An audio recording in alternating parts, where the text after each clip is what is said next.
That's the time when we had the chance to encounter the police, the firefighters, and the paramedics from New York City for the first time coming up as we were going down.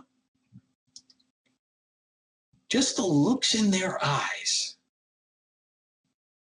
told the whole story. Just the looks in their eyes. No words.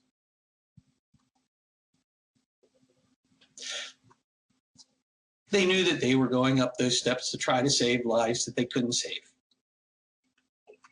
They knew that they were going up those steps to try to fight a fire that they couldn't beat.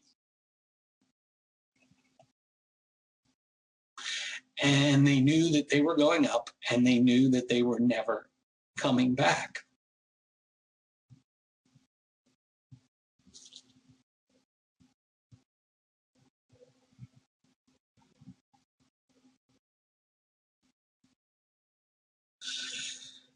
Oh, they knew.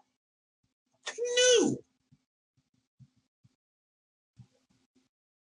I don't know how you can be that brave or be that strong. But I do know that they should never be forgotten. I've been doing this now for 19 years, over 19 years, telling this story. And I say to myself every time I get to this part of the story that I'm not going to get myself upset. I can't help it. I really, really can't help it. I feel that pain as much today as I did almost 20 years ago. Just brutal, absolutely brutal. It feels like because there are some people when they have an experience like this where they can't really remember a lot. They can't, there's not the sort of, because it's so shocking. There's some people that go through things and then can't remember anything out the other side of it.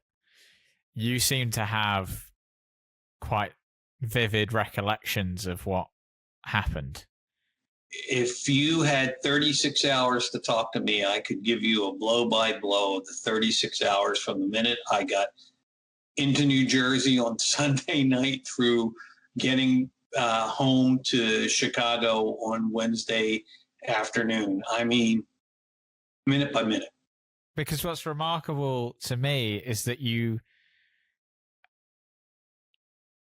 image of the firefighters walking up, I can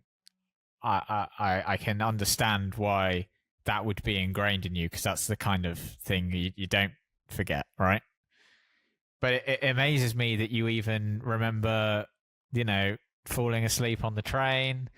You remember what time it was in the office when the lights flickered.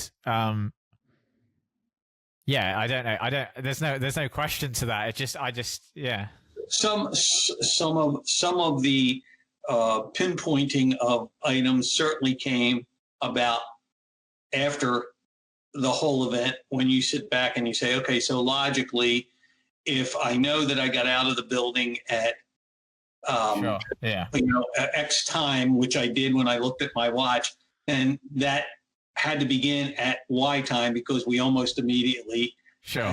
Where did the plane go through the building? Yeah, we found out about that after the fact. That's why I say I was between 74 and 72, because I don't remember exactly what floor I was on, but I do know that I was in the low 70s and that plane went through at 77. So it's a combination of memory.